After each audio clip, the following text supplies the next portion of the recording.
Hi, I'm Perry Atkinson, General Manager here at theDove. Hey, check out our other videos and check out our website at thedove.us.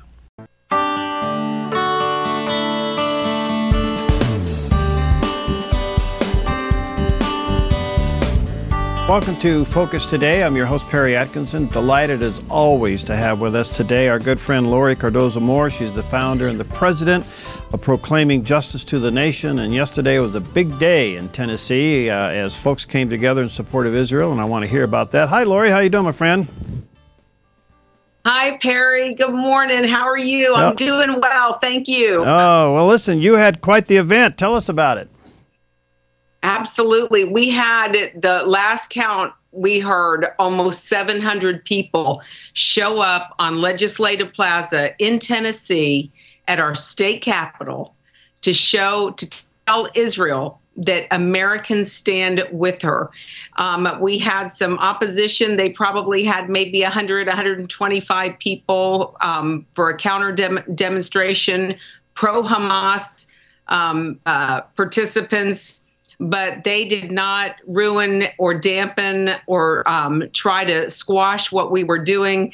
And it was very encouraging, very exciting to see the level of support. We've never seen anything like it. I mean, we've had 300 to 500 people show up at our rallies in the past, but to see the numbers yesterday, and people were excited. They had their placards. They were waving their Israeli and U.S. flags to show solidarity. So it was very exciting. And we are now hearing from people across the country who are hosting similar rallies. In fact, I was just in Washington earlier this week to do a screening on Monday night of our Israel Indivisible documentary.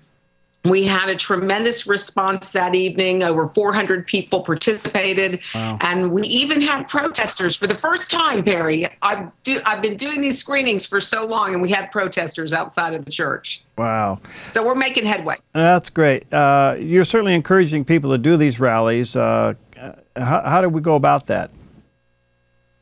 Absolutely. Well, all it really takes is just a handful of people who understands that we've got to send a message to our government and to the leadership in Israel that Americans in your community, and really it could be a statewide event. And we had it at our state capitol. And the state capitol is important for a couple of reasons, but one of which is that this is the seat of our state's government. And it is the gate, really, to the state. And so to arrange at the state capitol in Oregon a rally and call people in from the four corners of the state. Perry, we had people who came from Kentucky and people who came from across the state of Tennessee last night to join us because they wanted to stand. They wanted their voice to be heard. They feel like Americans are not being represented by our government, especially this administration, when it comes to Israel. And our message really, and this is the message that we're hearing reverberate across the country in other communities that are hosting rallies, is that we want our government officials to hear us. We don't want our government to push Israel into a ceasefire agreement until Israel is able to adequately eliminate the terrorist infrastructure in Gaza. And also, people are wanting to make sure that our elected officials cut off the funding. This is another huge problem, Perry. Right. As you know, our tax dollars are going to fund terrorist activity. We're going to fund, we're giving millions of dollars now to Qatar, weaponry to Qatar, which is the provider of terrorism, of terrorist funding to Hamas. So in one breath, we're supporting Israel, and then in another breath, we're aiding and abetting Israel's enemies to launch attacks against her. We have blood on our hand in America. And you know, another thing that's really sad about this whole thing, and this is what we communicated last night to our audience, and even to the counter protesters who were pro-Hamas, how sad it is that these people who have the opportunity to have a voice in the United States, instead of having rallies to condemn the outrageous attacks against civilians in the Palestinian area by using civilians as human shields. These counter demonstrations, these pro-Hamas groups are showing up at these rallies across the country, and they're condemning Israel when their own people are being slaughtered. And we're hearing reports now, even coming out now, the media is coming out saying now that they're out of Gaza, and they're saying they couldn't report the news. They were afraid that they were going to be targeted. Wow. They couldn't present the facts of what Hamas was doing. So it's very disturbing. But Perry, you know what? Americans rise up. Americans understand this issue. So we were very excited about the response. And Oregon can do this as well. Yeah. And again, the message is no ceasefire. Do not force Israel into a ceasefire until she finishes the job, until she decides that the job is completed. And number two, cut off the funding to Mahmoud Abbas's Palestinian Authority Hamas unity government. By the way, they can go to your website to sign that petition to cut off the funding, right? Absolutely. I don't know how many people we had sign the petition last night that were new, but yes, you can go to the website, pjtn.org, sign the petition. I'm going to be at the United Nations at the end of this month. We're going to be submitting the petition to Congress. And again, it's the same message. The United Nations as well should not be funding these terrorists. They need to cut off the funding, and they need to not push Israel's back up against the wall. Let Bibi decide when it's time, when the infrastructure is removed.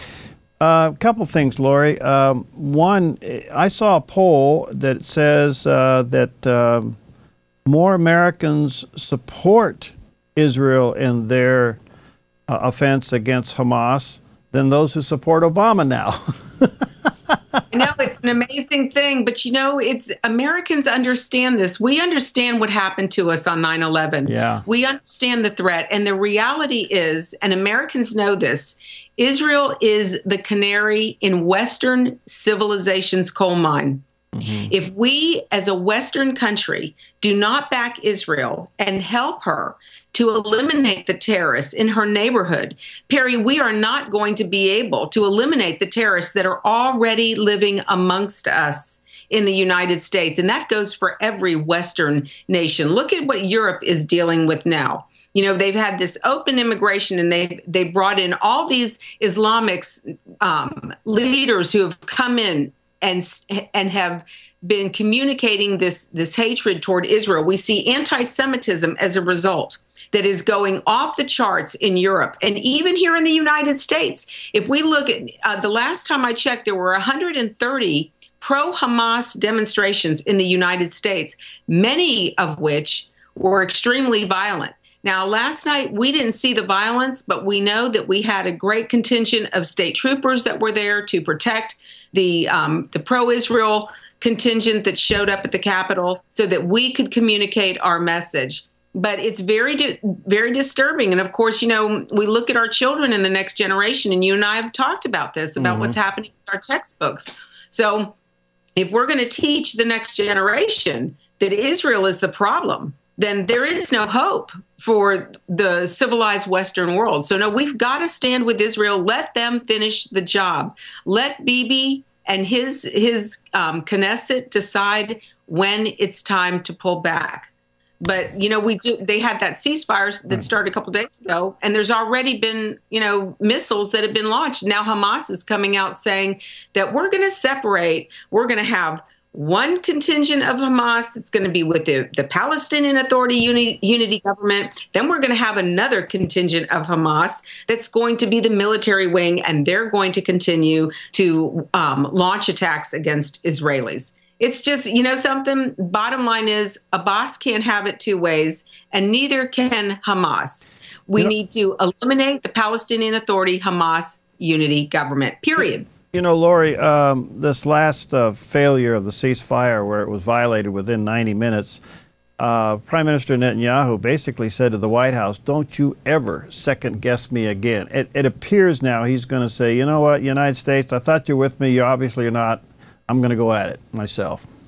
Absolutely. And you know what? Bibi knows he's got the support of the American people. And that poll that you just cited, the polls indicate that Americans understand this conflict And Americans want the terrorists eliminated. We don't want them in our country, and we don't want to see them around the Western world. And unless somebody takes the lead, and thank God the Israelis are taking the lead on this issue. They are Western civilization's only hope to destroy once and for all this enemy. And if the thing that people have to realize is once these Arabs see weakness like they see with our government and with this administration, once they see weakness, that's like blood to them. Yeah. They go in for the kill.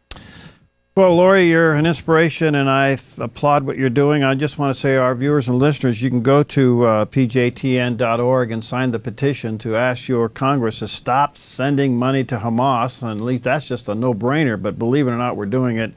And there's plenty of other resources there. I know you're busy and you're probably a little tired from yesterday. Thank you for your time. Hang in there, my friend.